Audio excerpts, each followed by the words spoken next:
Hey everyone, so one more video about introns, and this will be the last video for lecture 14, at least for the spring 2020 iteration of this course.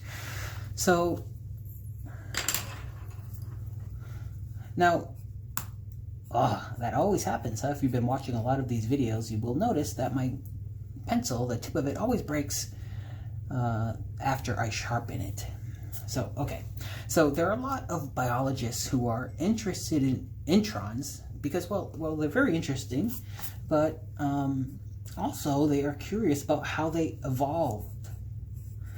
And there are a couple competing theories, and the two major ones, which have been modified since they were originally proposed.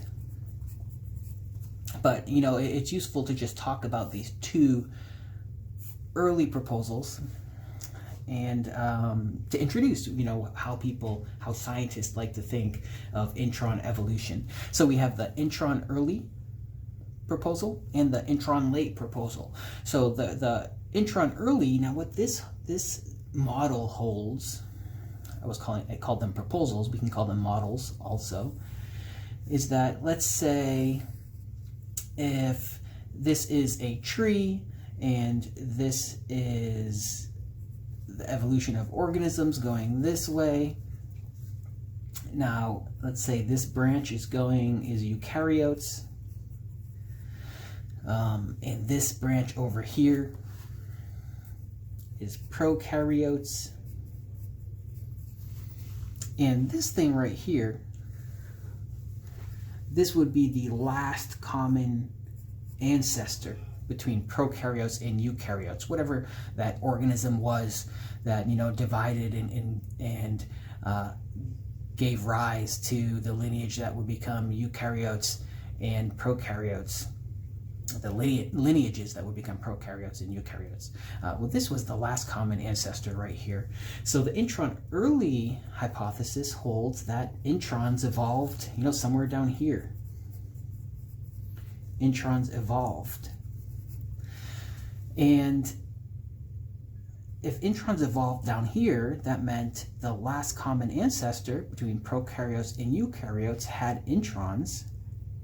And that's why eukaryotes have introns and prokaryotes don't have introns, because it appears that, you know, introns were lost. And the idea here is, you know, prokaryotes have sort of evolved to, you know, maximize how quickly they can divide and replicate and just be very efficient at producing large numbers of cells. And introns just slow down that process, so they would have lost it during evolution.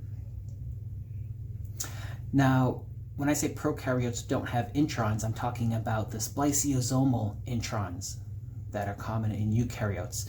They have some mobile type introns, which are more like selfish genetic elements. But here, when we're talking about introns, we're talking about spliceosomal introns that require the spliceosome to remove. Now, the introns late, you can probably guess what that model is going to hold. So the introns late model proposes that introns evolved after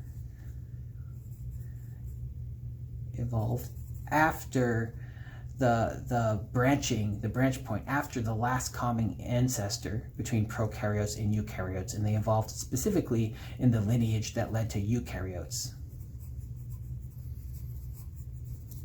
And that would explain why prokaryotes don't have these spliceosomal introns. So all eukaryotes have the spliceosome, have spliceosomal introns. Some may have very few genes with introns, but all of them have them.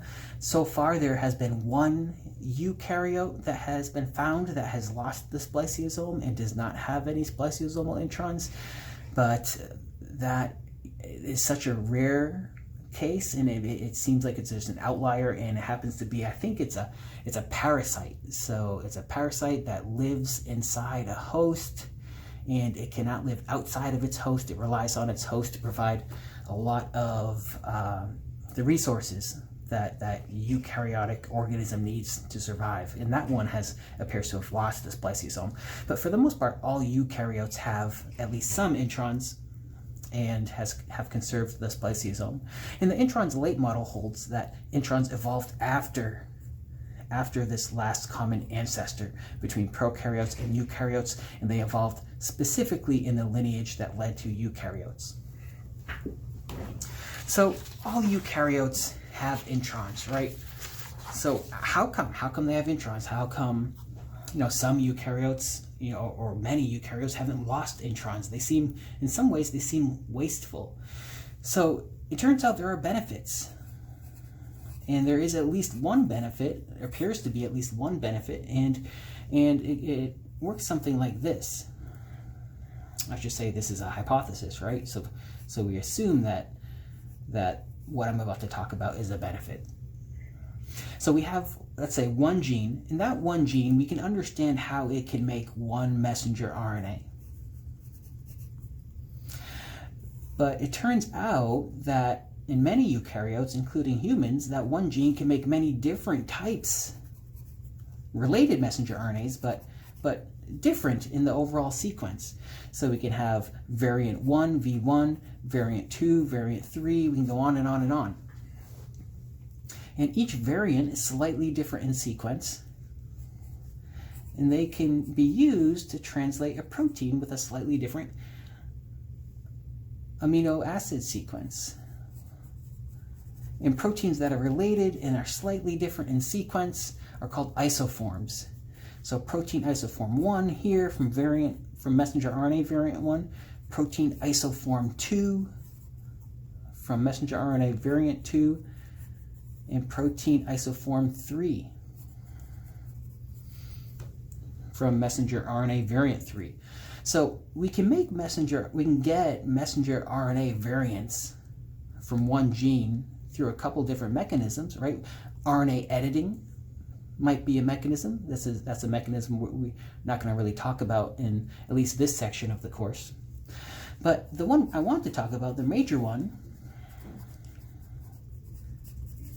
results from splicing differences. So we call these splice variants when the variants result from different splice patterns. So joining the exons together in different ways.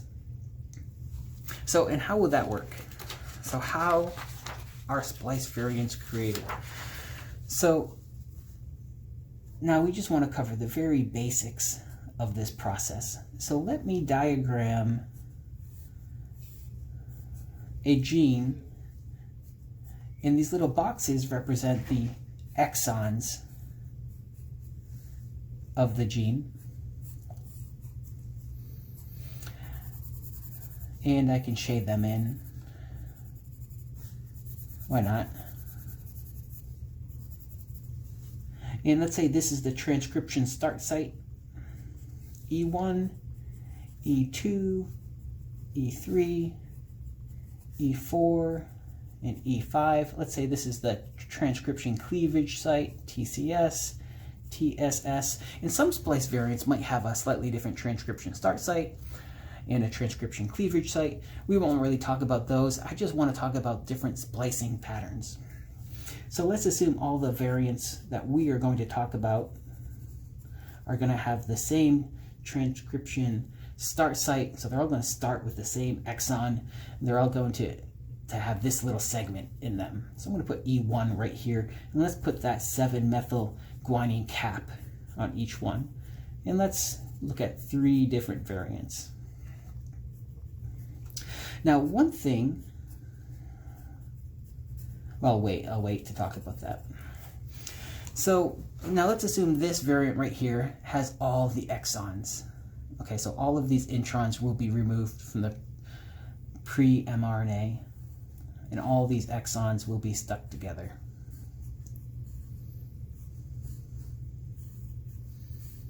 And this will put our poly A tail on here. Okay, I can shade these in a little bit. So E2, E3, E4, E5. Okay, so there's one messenger RNA. We'll call this variant 1. Now, in this one right here, maybe exon 2 is skipped. So in this variant, we have E1 joined directly to E3, joined directly to E4, which is joined to E5. Okay, and the poly A tail is here. Okay, and we'll call this variant 2. And okay, let's now in this one we could do anything we want here. Let's leave 4 out. So we'll have E2, E3, and E5. So one thing we never see so far, we haven't seen it, is, what did I say? E2. No, I wanted to do E3, E4, and E5. I wanted to keep E5 as the last exon in each case. I don't think it needs to be. It's just easier to explain it this way.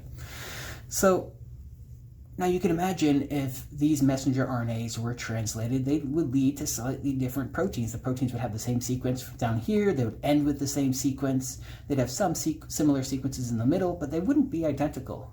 And they might all have related functions. They wouldn't function, the proteins from each of these variants wouldn't function identically, but they might perform a very similar function in slightly different ways. So one thing you'll never see, or we haven't yet seen in splicing, is where E1 is connected to E3, and then E2 is included and follows E3. We haven't seen that, so we don't see rearrangement of orders of exons. They always follow in the same order, but they might be skipped. Another thing which we won't really talk about is we can modify, sometimes splice variants might have slightly different 5' and 3' splice sites. So if this is a 3' splice site and this is a 5' splice site, maybe it's a little shorter. Maybe it's a little further into E1 in some variants. So that's another way we can get splice variants as a result of differences in exon splicing. Okay, so one gene can give rise to many, many different types of proteins because of alternate splicing with respect to intron removal. So that's one potential benefit of introns, is being able to make many different proteins from one gene.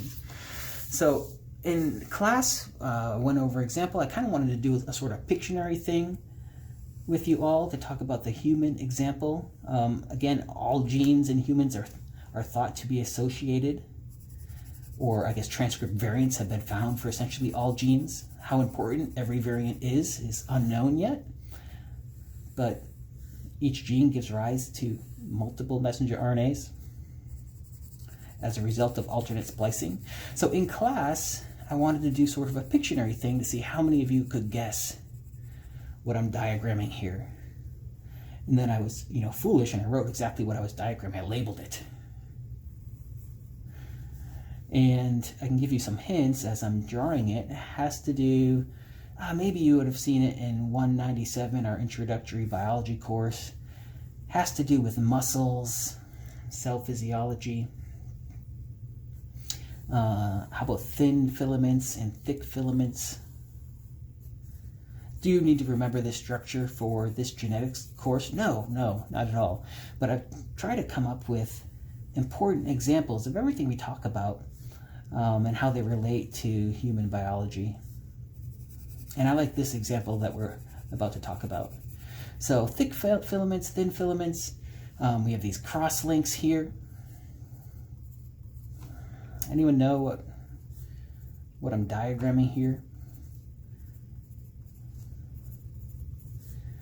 So this is my diagram of the sarcomere. So essentially these are functional units of muscle cells. And these cross bridges right here, they work in a way to kind of move these filaments, thin filaments relative to the thick filaments, and kind of move this in when the muscle is contracting. And then it will pop back when the muscle relaxes. So there's a protein, and if you download the notes, you'll see I have some links to some really neat videos about how the sarcomere works. You know, what I'm diagramming here, the squiggly thing, this is a protein called titin. If this is the midpoint of the sarcomere, the titin extends. This titin is like a spring, like here, it extends to the midpoint. So it's the biggest protein, the longest protein in humans. And see, there's 4 different titin molecules here. Titin. So I have some factoids on titin here. It's the 3rd most abundant protein in humans. It's 27,000 to 33,000 amino acids long. That's a big range, right? We're talking about one protein, so how can we have such huge differences in sizes? Why are we talking about ranges? Because we're talking about alternate splicing, right? We talked about alternate splicing can give different messenger RNA variants, and some of those variants code for the long version, some of the variants code for the short version. There are 364 exons in the titin gene. And so different muscles need different isoforms of titin. So heart muscle needs a different form than skeletal muscle. And mutations in titin lead to, are commonly found in different, I guess, genetically inherited heart disease. And I also read something that, you know, if you try to like bend over and touch your toes, that stretch you feel in your hamstrings, well, that's titin. That's titin holding the muscle fibers in place.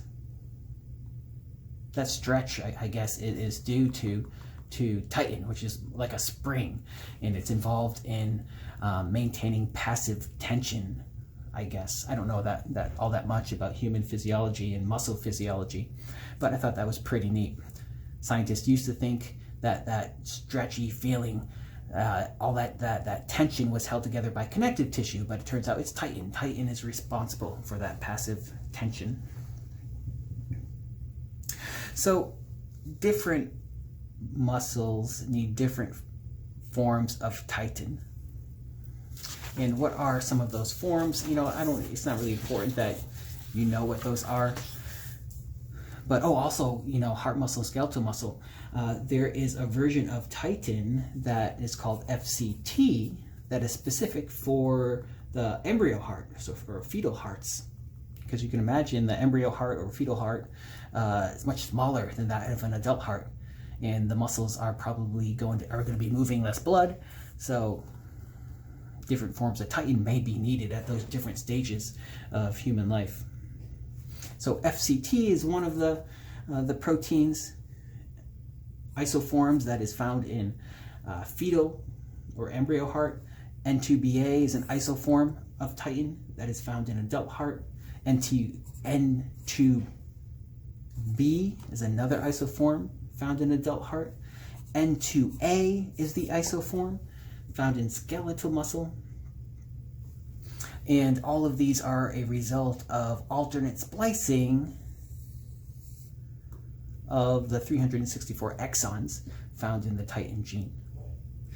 Okay, so again, if you look at the notes, I think there's a link to a paper where there is a mutation in a gene that controls how titin is spliced, and that mutation is that mutant versions of that gene are related to heart disease.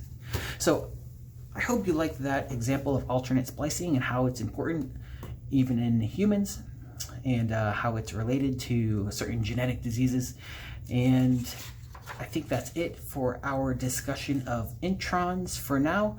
In the next video, I believe we are starting to talk, maybe we're going to talk about Beadle and Tatum's one gene, one enzyme hypothesis, or the experiments that led to them, allowed them to test that hypothesis. And then we're going on to protein translation, or messenger RNA translation to synthesize proteins.